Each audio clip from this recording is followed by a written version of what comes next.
one of the issues that Democrats are kind of using the push grandma off a cliff argument, but that Medicare issue and entitlement spending is going to be a big issue for us. I mean, it's one of those Medicare entitlement issue. What are those talking points that our activists in Oklahoma need to be using in this election? First off, if you do not address Medicare's looming bankruptcy, it bankrupts the country.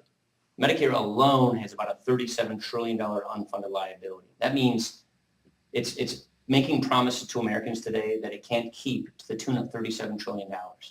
Our entire government is, on a conservative basis, making about $100 trillion worth of promises to today's Americans that it has no means to keep. And that number grows over $10 trillion a year. It's a tough number to get your head around. What we're saying with Medicare is the sooner you act to shore up the program, the better off everybody is.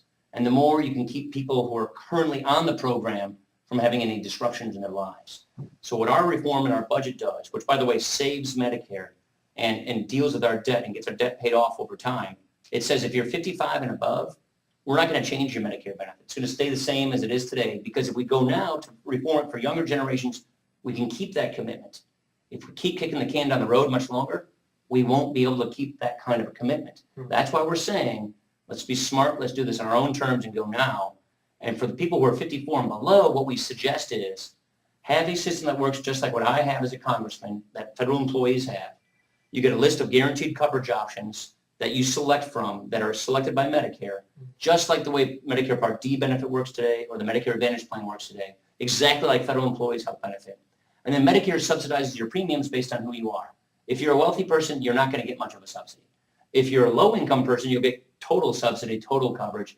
And if you're middle income, you'll get a much more subsidy than, say, a wealthy person. And as you get sicker, your premium support goes up to protect you from sticker shock as you get sick.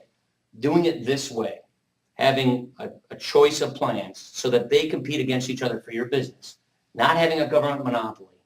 So you can pick what plan you want, brings choice and competition to Medicare, which wherever it's been applied has worked really well.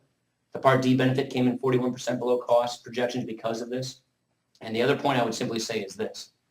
Let's not forget the fact that Obamacare changes Medicare as we know it already. Obamacare, starting in 2012, puts a board of 15 unelected, unaccountable bureaucrats called the IPAB, Independent Payment Advisory Board, in charge of Medicare.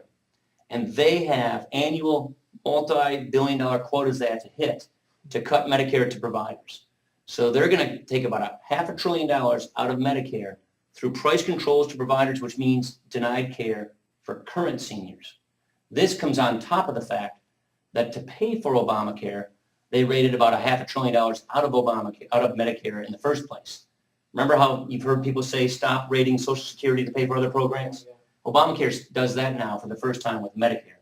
So they took $500 billion out of Medicare to pay for Obamacare, put a new board on top of Medicare to go cut approximately another $500 billion through price controls on providers, which will make it impossible for hospitals and doctors to provide Medicare benefits to current seniors.